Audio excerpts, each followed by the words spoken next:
Bien amigos, estoy conversando con el doctor Alberto Franceschi. El programa de hoy, a diferencia de los programas anteriores donde hacemos análisis, va a ser un programa de menos contenido periodístico y va a tener más contenido de activismo político. Pues estoy hablando con un intelectual que es analista político, pero lo que me interesa revisar del doctor Alberto Franceschi es Alberto Franceschi como político y su agenda política. Y como vamos a dar algunas cosas por sentadas. Por ejemplo, que la política es la lucha por el poder y Alberto Franceschi como político entonces pretende acceder al poder mediante un proyecto de país que vamos a ir desmenuzando, vamos a ir revisando acá.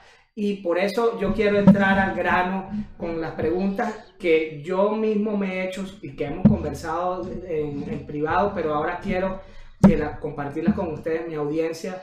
Y estamos hablando de preguntas prácticas. Ya veremos a qué me refiero. Doctor Franceschi, gracias por aceptar, por su gentileza y aceptar esta entrevista. Ok, Claudio, me gustó esto de que abordaré lo que haya que abordar en plan de militante. Yo milito por causas que considero las causas justas, que merecen la cotidianidad de mis actos y, digamos, una hoja de vida absolutamente comprometida con esas causas. Y estoy a tu orden para aclarar todas las dudas que puedan haber sobre el ideario que acompaña esa causa y mis propósitos políticos. Perfecto. Quiero que hagamos un ejercicio, si bien hipotético, imaginario, para de revisar algunas preguntas prácticas. El primer ejercicio es que quiero que se imaginen que estamos en Washington hablándole al establishment norteamericano, una reunión, y le preguntan lo siguiente. Una pregunta práctica de gobernabilidad, que es la siguiente. Si Maduro es derrocado y usted entonces preside ese nuevo gobierno tras el derrocamiento de Maduro, tenemos entendido que usted no reconoce la Constitución de la República Bolivariana de Venezuela del 99, ni apoya el restablecimiento de esa Constitución que en este momento no es válida. Entonces la pregunta es la siguiente: ¿bajo qué marco jurídico usted comenzaría a gobernar el país? Es compleja y a la vez de una enorme simplicidad lo que uno pueda responder a eso. Es compleja si empiezas a meterte en el lío de la vigencia, la legitimidad, la legalidad o no de los actos de gobierno iniciales que tú vayas a emprender, o los plazos que te das para asentar sobre un marco jurídico completo la nueva institucionalidad. Pero estamos partiendo que hay que destruir este Estado. Hay que destruir la institucionalidad de este Estado que pudrió sobre sus bases y ha llevado a la sociedad venezolana a una situación de barbarie. Es decir, cualquier cosa que sustituya esta porquería institucional sería entonces bienvenida. Todos esos problemas que hacen a cierto formalismo con el que se ve desde afuera las cosas, sobre todo por otros gobiernos que querrán tener una justificación ante su propia opinión pública, valdría la pena detenerse que no puede usarse esta Constitución hecha por una tiranía para justificarse a sí mismo sin el hecho de que caeríamos prisioneros de las propias reglas de juego que durante casi 20 años nos han mantenido los pies y manos atadas. De manera que bastaría un estatuto institucional, un estatuto constitucional provisional que, por ejemplo, abra el cauce a la convocatoria a algunos meses plazo de un verdadero proceso constituyente, una vez resuelto temas del registro electoral, de la relegalización de la ciudadanía que carece de papeles, porque los papeles de los ciudadanos están confundidos con papeles con terroristas redistribuidos a granel y con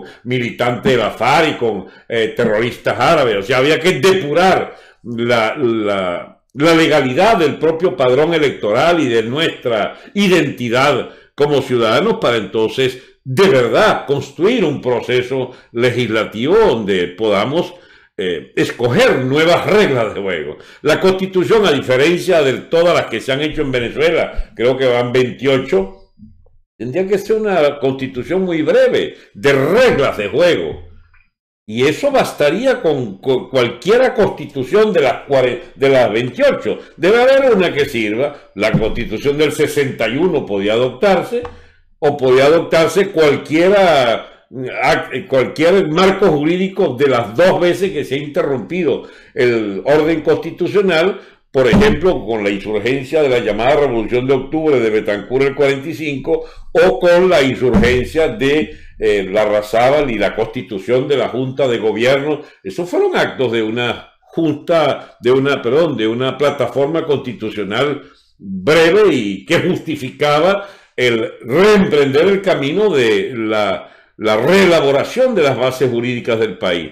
Pero es un problema formal, estrictamente formal, que deberíamos abordarlo desde el terreno de grandes conveniencias políticas que tengan su base, pues, en qué es lo que queremos hacer. Si tú quieres desmantelar ese Estado, mal puedes basarte en la constitución de ese Estado chavista. Así es. Entonces, ¿qué cambia todo? Sin embargo, desde el punto de vista político de la narrativa, vendría entonces el tema de que, bueno, que si adoptas la del 61, quieres restablecer las instituciones de la Cuarta.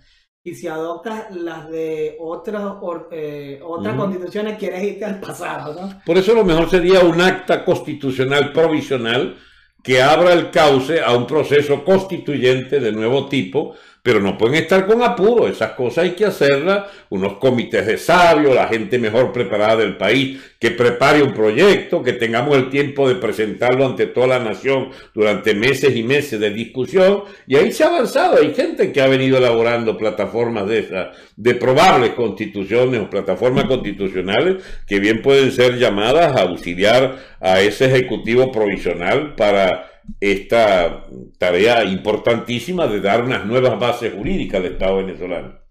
Ok, de manera que sería una constitución emanada de ese nuevo gobierno directamente primero, antes de realizar una constitución ya más que sea elegida por el pueblo en términos de los constituyentistas y todo esto, porque no se puede ir a elecciones entre tanto.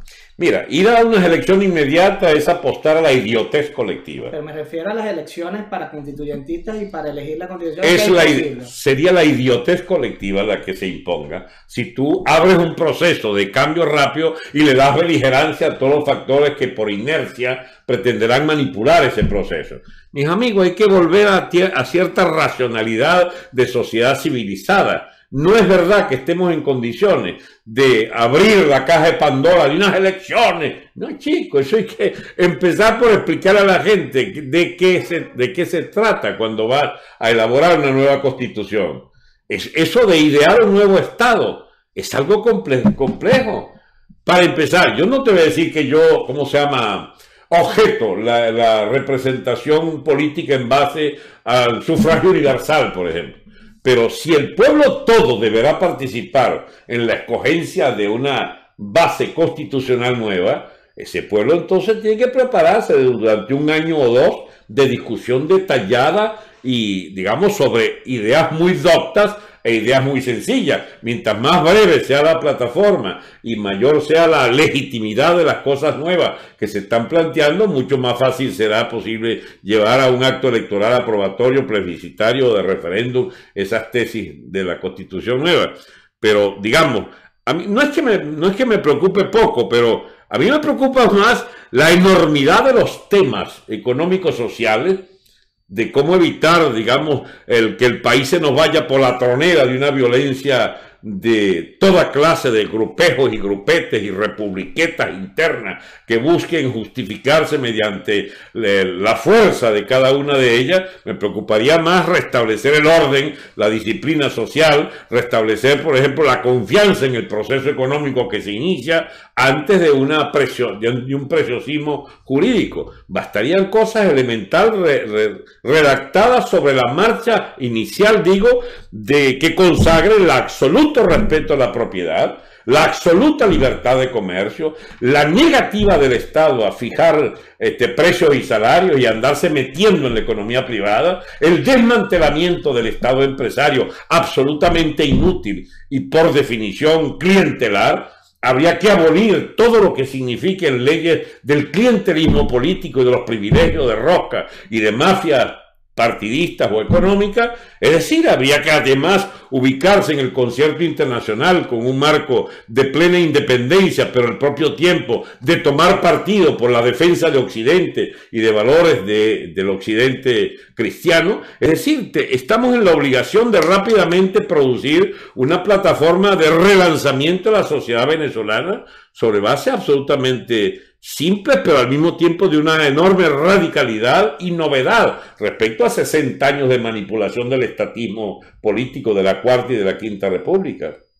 Ok, hablemos entonces de la parte que le preocupa, no tanto lo formal jurídico, por lo que entiendo, sino la parte de la gobernabilidad en cuanto a lo social y a lo económico. Y sobre ese tema, yo entiendo que usted es radical en cuanto a una ruptura política que no involucre a actores del pasado, llámese actores de la Cuarta República que nos llevaron a donde estamos actualmente o que contribuyeron, colaboraron, ni tampoco actores del actual régimen directamente que estuvieron involucrados en esta situación. Entonces, ahora bien, y aquí viene la pregunta con base en este planteamiento.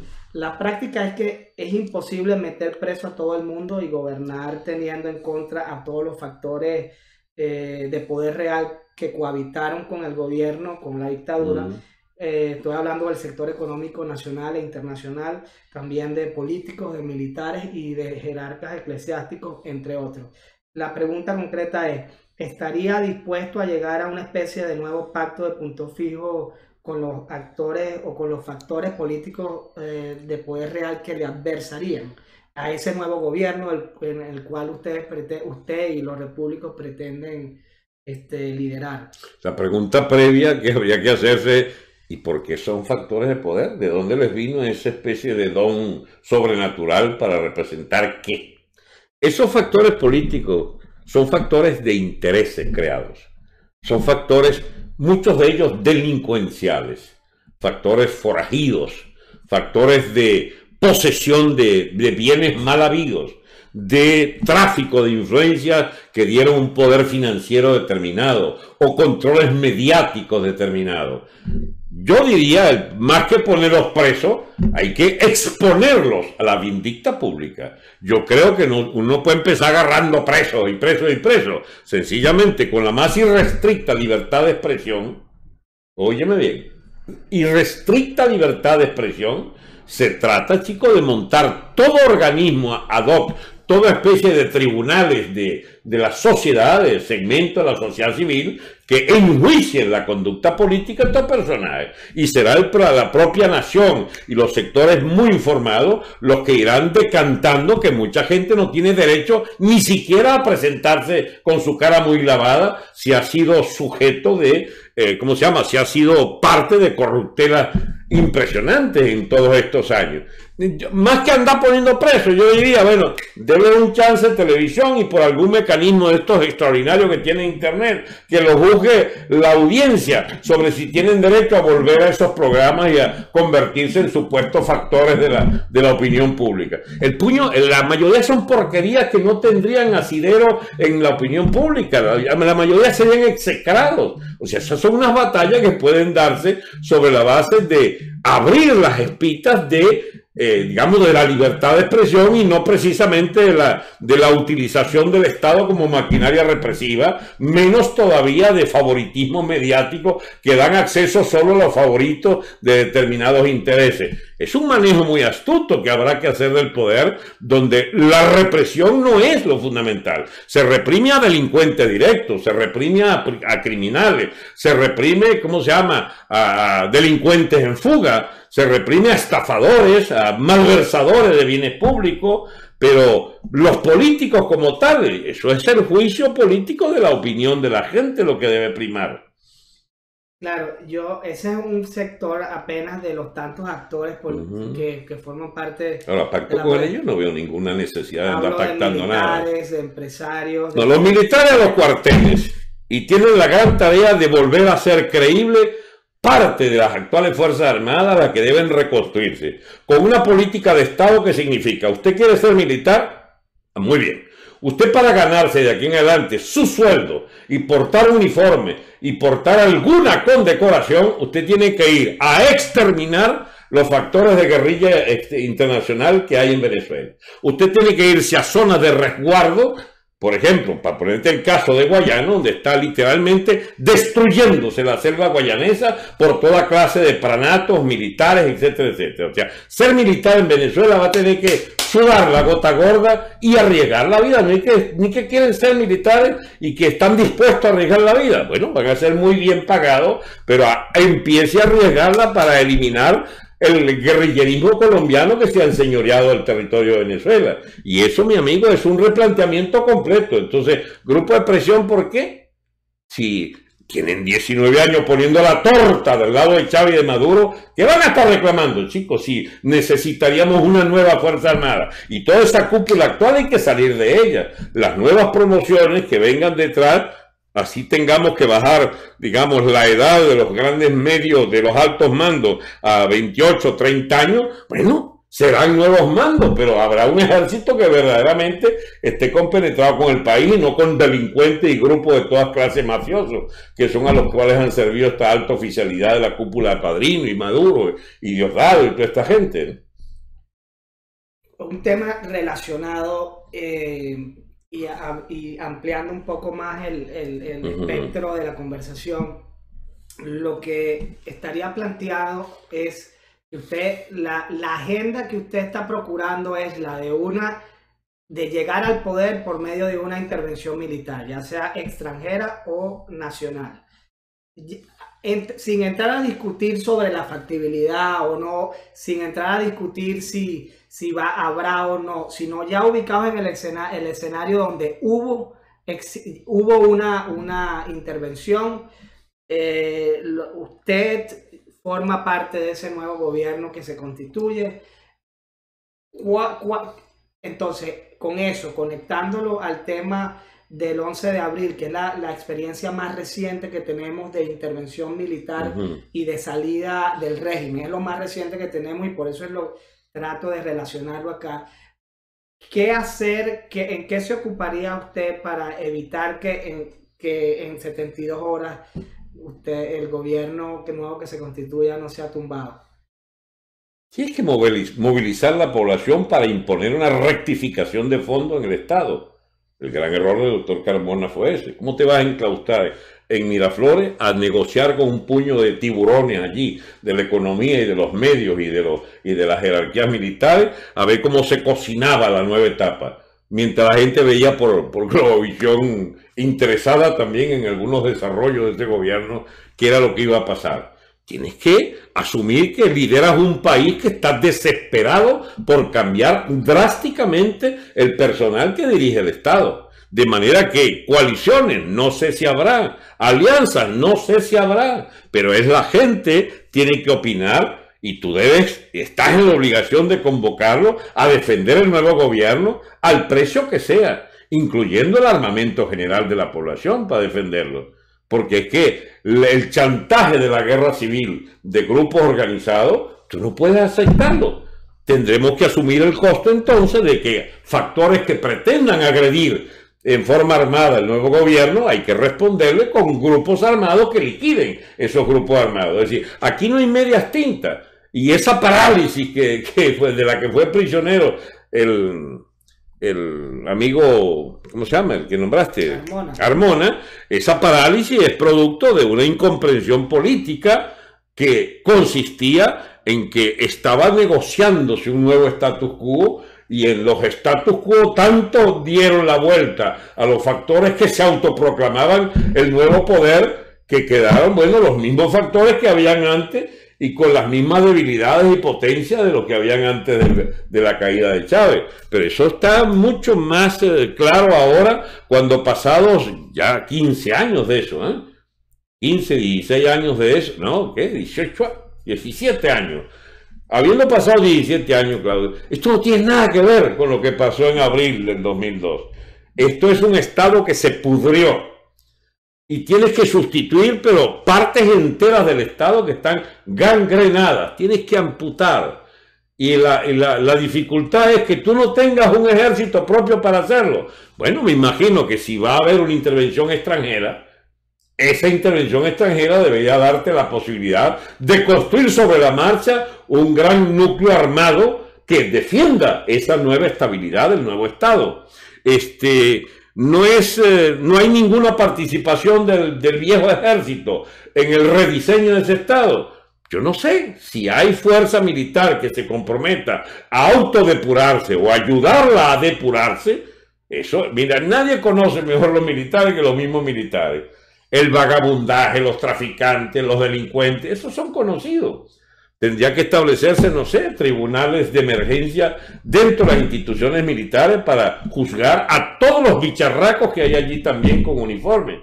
Pero eso que no puede concebirse sino, digamos, con la rienda del poder en la mano, yo no puedo prejuzgar sobre qué es lo que hay que hacer primero o con quién hay que aliarse o cuál segmento dejas vivo, si dejas toda la marina o la mitad de la marina, la cuarta parte o toda la aviación, la mitad del ejército o 4/5 partes del ejército y la totalidad de la guardia o dejas 20% de la guardia. Pues todos esos son organismos militares dañados al extremo por cúpulas absolutamente irresponsables que la dirigieron todos estos años y configuraron un cuadro de descomposición irreversible.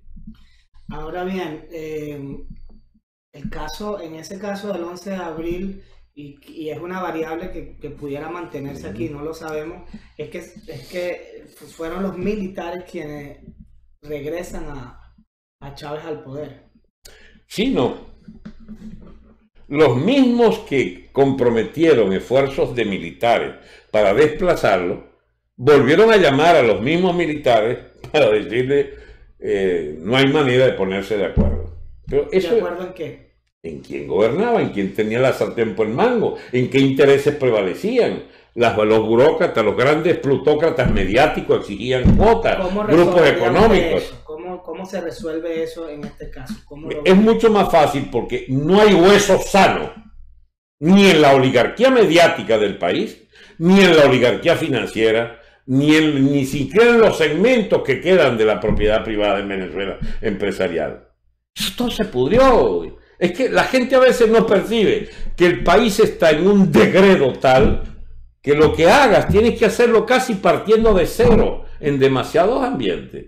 Y tú sabes que yo he estado averiguando esto y hago una especie de encuesta provocadora para 2, 3 mil, 8, 10 mil de mis lectores cotidianos y les pregunto las cosas más radicalizadas que toman los hechos por su verdadera naturaleza escandalosa y los propongo como consulta y me dan unas cosas impresionantes, digamos, de resultados. Acabo de preguntarle, qué sé yo, si están de acuerdo con la pena de muerte, 94% están de acuerdo con la pena de muerte. Si había que dolarizar la economía, 78-80% está de acuerdo con asumir el dólar como moneda. Si hay que ilegalizar todos los partidos, que sí hay que ilegalizarlo. ¿Reconocería usted un régimen de transición con alguno de estos personajes de las Américas? Ninguno, tiene 90 y pico %.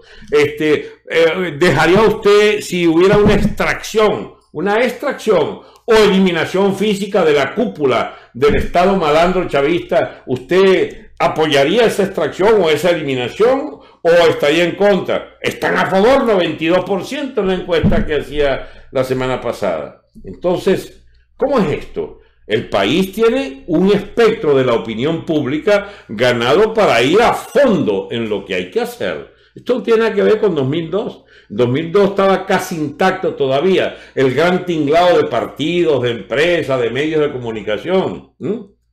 No se había deteriorado hasta este nivel el país. Claro, lo que sí sigue intacto o quizás más fortalecido son los grupos paramilitares, ¿no? No, mucho más ahora. No, escúchame. Los cubanos, los iraníes y los... Pero es que ni siquiera esa injerencia tenía el nivel que tiene ahora. Por eso, esa variable ahora sí es más Pudrió mucho, preponderante. así es, pudrió muchísimo más. O sea que por ese lado, aquello del cuero seco, ¿no? Guzmán Blanco. Ujú. Es un cuero Venezuela seco pisa también. por aquí y sale por Sí. el país pudiera, No, aquí hay cosas, digamos, que se cuentan y no se creen. Aquí hay intervención cotidiana iraní en explotación masiva del uranio, del torio, etcétera, de materiales nucleares. No sabemos si están fabricando material nuclear apto para bombas. Yo no sé si Estados Unidos tendrá o no, pero a uno le llegan noticias realmente bastante complejas sobre que hay toda clase de ensayos que están haciendo a partir de la penetración iraní y del Hezbollah en Venezuela. Nosotros podemos estar rifándonos, chicos, el ser un país donde ya sea irreversible que tengamos que ver con algún conflicto mundial de operación quirúrgica de Estados Unidos contra el terrorismo de la yihad islámica iraní o siria o del Hezbollah, porque están aquí en Venezuela hace rato. Vamos ahora un paso atrás. Comenzamos la conversación hablando de ya instalado el nuevo gobierno, el derrocamiento, instalado el nuevo gobierno y entonces presidido en ese escenario por usted, con el interés no de promocionar, sino de saber qué tiene, revisar qué está pensando en términos prácticos. Pero vamos a aclarar una cosa antes de seguir en este tema. Que yo presida es una hipótesis, pero puede presidir otro, yo lo puedo apoyar perfectamente, porque uno de los vicios que tienen los benditos liderazgos es decir, o soy yo o que se vaya al infierno todo. No, ya va, yo no nací con una banda presidencial pegada en el pecho como más de uno de estos cifrinos de Caracas que han venido manipulando la opinión pública con una especie de preescogencia de que ellos son el liderazgo. Liderazgo se prueba. Liderazgo hay que montarlo en la olla, chicos, de los acontecimientos que a ritmo vertiginoso demostrarán si son o no son asequibles a la gran población, si representan o no las grandes aspiraciones de la gente y sobre todo si tienen los nervios de acero para aguantar lo que son las presiones inenarrables que van a haber sobre ese gobierno. Lo que pasa es que en este caso al país no se le puede someter a un test de ensayo y error. Entonces por eso yo digo, anótame ahí, yo sí voy a la transición más exigente posible. Y si no resulto, el primero que se va a dar cuenta soy yo mismo.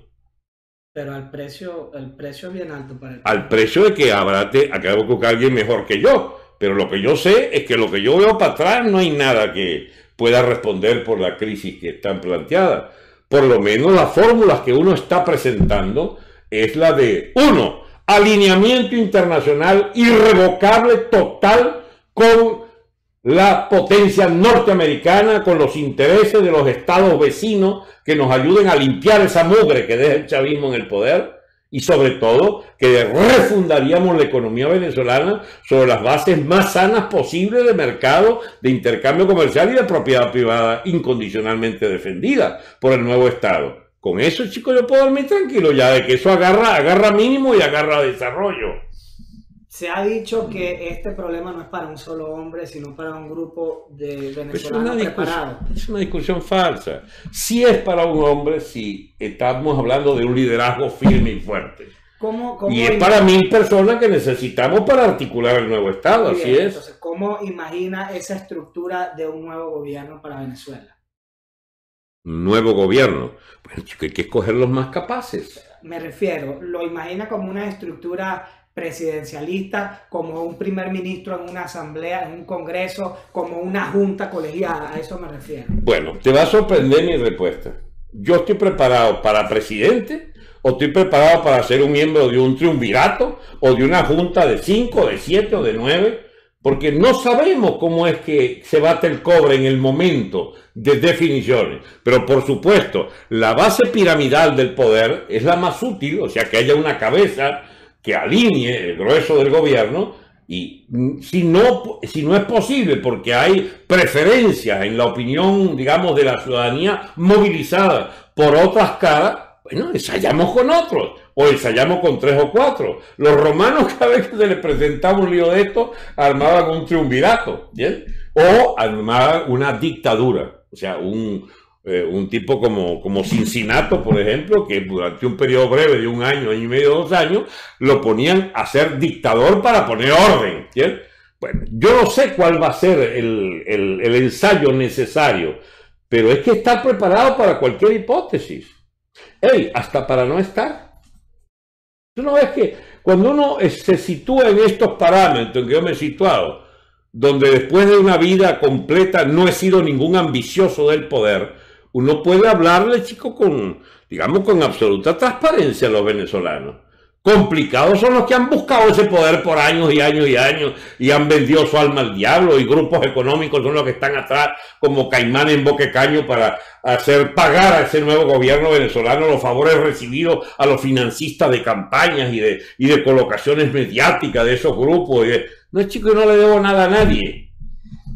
Ahora bien, ya que menciona ese aspecto de los que podrían ser, digamos, adversarios políticos o los pasivos de esos adversarios políticos, no enemigos políticos, entiendo que no los percibe así, usted me dirá, algunas personas podrían decir, caramba, pero el doctor Franceschi como que tiene un doble estándar de apreciación y de evaluación. ¿Cómo es eso? Porque es muy fuerte, es muy duro calificando a algunas personas que han estado formando parte de este gobierno, de este régimen, fuera como oposición colaboracionista o como funcionarios públicos que han robado, han saqueado, han hecho cosas. Pero entonces hay personas que tienen esos mismos pasivos, pero el doctor Franceschi no es tan duro. Me refiero, por ejemplo, al caso del general Baduel. Entonces, ¿cómo evalúa usted eso del tema? Muy sencillo, muy sencillo. Estamos hablando de una unidad armada del país, Fuerzas Armadas Venezolanas, donde el único líder que surgía por allí con una potencialidad para echar a Chávez y dirigir la Fuerza Armada era el general Baduel, el mismo que puso a Chávez el 13 de abril en el poder, según está demostrado históricamente. Baduel, a través de intermediarios, nos ponemos de acuerdo que su gran objetivo es que las Fuerzas Armadas vuelvan a los cuarteles, pero que él no se metería en el gobierno, llamémoslo así, civil, y que no es una, ¿cómo se llama? Un gran secreto de que correspondía a los civiles armar un gobierno civil. Yo no estoy hablando de que era yo el escogido con Baduel, sencillamente lo que sí estaba claro es que los militares decían, los baduelistas, que el general que tenía mayor aquiescencia y liderazgo era el general Baduel. Bueno, nosotros suscribíamos entonces que Baduel asumiera esa conducción de la reestructuración de las Fuerzas Armadas. Durante 2-3 años se esperó que Baduel dirigiera esa insurgencia militar y no ocurrió. Sigue siendo una gran figura, pues tiene 8 años preso. ¿A quién escoges tú en esa parranda de corruptos de las Fuerzas Armadas que pueda tener alguna cara visible para el resto de sus compañeros de armas, sino alguno de los presos? Ahí está el general Viva también, está el general Lozada Saavedra, está, lo que yo no me calo son los bicharracos chavistas hasta hace poco y ladrones de 7 suelas o dirigentes represores del propio Estado chavista madurista y que ahora vengan con la cara muy lavada a presentarse como figuras militares. Está bien, no hay mucho que escoger, pero Baduel era la figura más potable, si se quiere. Ahora, es una doble, ¿cómo se llama? Un doble estándar. No, si es que lo mismo ocurriría con muchos políticos. Que tú crees que yo quiero hacer un gobierno donde no haya nadie que tenga que ver con los pasados de Venezuela. Algunos tendrán pasado. No me pongas a hablar porque te hablo de 20 o 30 con pasados que pudieran perfectamente no reciclarse, sino sencillamente cuyas penas son relativamente débiles o son figuraciones políticas equívocas o traidorzuelillos o como te podría decir, blandengues, pero que en el caso de un corte quirúrgico, de repente su concurso a nivel nacional o internacional de repente es útil. ¿Cómo haces para hacer caer y mesa limpia? Lo único que ha pasado es que como todos se han ido embarrando a lo largo de muchos años, ya hay muy pocos que uno pueda meter la mano por ellos. y más bien uno tiende a pensar que serán figuras todas nuevas en un eventual nuevo gobierno. Pero aún así, todavía hay figuras por allí que tienen algún valor para mucha gente como representantes de corrientes que pudieran estar pues en una figuración de gobierno.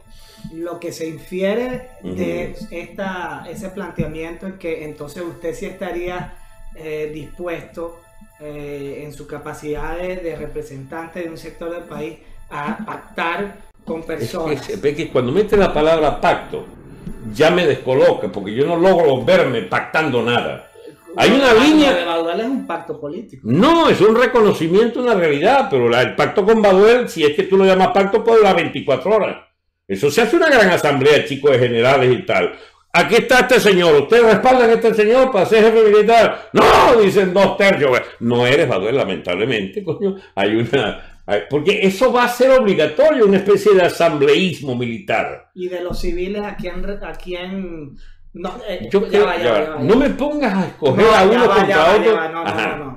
De los civiles, entonces, ¿cuál es el perfil que reconocería dentro de los que no son puros, como más o menos que tengan ese prontuario o ese currículum al estilo de Baduel? ¿Cuál sería en su criterio digamos, la trayectoria que no es prístina, pero que tiene cierta presentabilidad? Si no robar y si no hicieron actos de traición visibles, o públicos, o notorios. Entonces, no robaste, no hiciste ningún acto de un atrabiliario digamos, de traición política. Tú puedes servir para ser, digamos, parte del esfuerzo de reconstrucción. Pero eso no es pacto, eso es sencillamente tomar en cuenta gente que sea algo potable o muy potable. Lo que yo estoy contra es decirte un pacto de no sé quiénes con no sé quiénes, porque entonces es que pacto para qué. Que quieran pactar con sus pasivos. Yo no pacto con pasivos. Yo no pacto, así como no pactarían ellos con mi radicalismo supuesto o real. Bueno, yo no estoy obligado a pactar con ningún pasivo y con ninguna... para ponerte un caso típico, PDVSA. Tú vas a hacer un nuevo gobierno y vas a de un nuevo gobierno en un país petrolero. ¿Qué haces con PDVSA? PDVSA hay que mantenerla y tal. No, PDVSA hay que desaparecerla y quedará como una oficina de registro, una data room allí de lo que había y de lo que saqueó el chavismo y acabó el chavismo. Hay que hacer una empresa privada poderosísima, de base de muchas, centenares quizás de empresas privadas, y tienes que rehacer y repensar un ortograma, una hoja de ruta para el país petrolero que no tiene nada que ver con la defensa del estatismo petrolero. Ahí salen corriendo muchos porque no les gusta eso. No, la industria venezolana, la industria nacional. Esa es una forma de seleccionar tus aliados. Es decir, cuando baja por ejemplo, lo de tiene que haber control de precio y control de salario. No, chico, aquí no hay control de nada. Aquí el tema nuestro es la obsesión, es las libertades económicas irrestrictas. Lo que sí se puede no discutir, eso no necesita pactarlo, porque es filosofía gobernante, es cómo proteger, chico, 40-50% de la población que queda en la miseria más abyecta después de ser parte de este ensayo macabro del chavismo en el poder. Pues hay mucha gente pasando hambre, chico, ¿qué vas a hacer ellos? Los vas a lanzar a la jungla del mercado, rebúsquese cada quien y con el dólar como moneda, ¿no? Puede haber el dólar como moneda y puede haber la economía del mercado, pero el Estado tiene, chico, que subsidiar por un tiempo las familias mientras no tengan manera, chico, de sobrevivir en la jungla de la libre competencia, porque tiene un país que tiene un pasivo, una herencia social gigantesca, chico, ¿cómo se llama?, de pasivos sociales que debes atenderlos. Y eso divide las aguas, ¿oíste? Porque hay más de un ideólogo liberal, no, que compitan todos. La verdad, chicos, es muy fácil para ti que estás forrado de plata, pero el pobre diablo que no tiene ni calificación, ni ¿cómo se llama?, ni capacidad de ser empleado rápidamente por una empresa privada que necesita 2-3 años, no lo puedes dejar enchufado en una burocracia necesaria, porque tienes que limpiar a su vez el Estado de todo ese empleo superfluo, del parasitismo clientelar, pero lo que no puedes es borrarlo de la cabeza como un tema social que tienes que asumirlo. En eso puede ayudar mucho la Iglesia Católica como palanca auxiliar, y las iglesias en general, como palanca auxiliar de una política de Estado de protección a la familia. Vamos ahora a un paso incluso antes, que es el siguiente. He escuchado una especie de metáfora donde dicen, bueno, pero el doctor Franceschi es un poco así, quizás piensa como tiene la estrategia de mi general de Gaulle, ¿no? Ser llamado eventualmente a reconstruir un país. ¿Quién me va a llamar? Bueno, entonces la pregunta... ¿Quién me va a llamar para yo llamarlo primero? Me llama. La pregunta es la siguiente: ¿cuál es la estrategia concreta del político Alberto Franceschi para llegar al poder?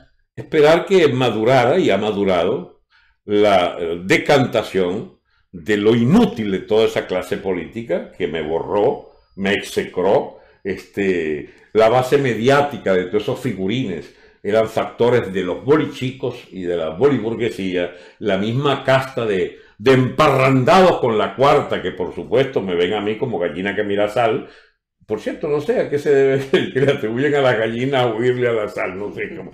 En todo caso, la resistencia que hay de segmentos del gran empresariado guisador, yo te aseguro que si yo hago una conversación directa y franca con grandes empresarios productivos que no andan detrás de cazar la fortuna, que al propio tiempo significa la ruina del país, como esos bonos sí, la gente dice que preservan su capital, pero más que preservar su capital, se han llevado en los cachos la economía, el salario y todo lo que signifique algo de bienestar para la población. Entonces, por supuesto que no tengo el favor de segmentos de poder acostumbrados a cebarse en las ventajas del poder. Y ellos prefieren candidatos y promueven figuras y coaliciones y gobiernos de transición, etc. Pero te digo, con sinceridad, alguna gente ya se empiezan a acercarme y decir, ¿usted formaría parte de una junta de transición? Como no, yo puedo estar. Y te voy a decir una cosa que, bueno, no es ningún secreto, yo se las he dicho a los que me han propuesto eso, pero ¿quién va a presidir? Bueno, cualquiera no, compañero. Yo detrás de un bolsa no voy. Yo puedo ir detrás de alguien que yo considere tan o más capaz que yo, pero no me pidas que yo sea parte de una junta donde no hay garantías con la persona que tenga el respeto del país entero para tener la clara sensación de que se va a una gran ruptura político-social y sobre todo de reconstrucción del marco económico. Ahora, este tema entonces, ¿seré llamado o no? El problema es quién llama. Yo, por ejemplo, tengo una dificultad para creer, o mejor dicho, y esto es una primicia para tu programa, yo no lo podría abordar así en ningún otro escenario. A ver, la voz de los Estados Unidos es importante para pensar ese nuevo gobierno.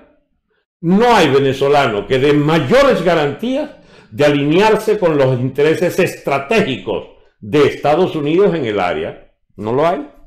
Puede haber pitiyanquis. Puede haber, digamos, jalamecates de los norteamericanos, pero alguien que garantice una alianza orgánica con lo que representa la seriedad de una nación que asume el compromiso de defender la occidentalidad de nuestro país y las mejores tradiciones y las reglas más francas y transparentes de pertenencia al área dólar y a todo lo que implique acuerdos comerciales de absoluta y total defensa de intereses comunes con Estados Unidos.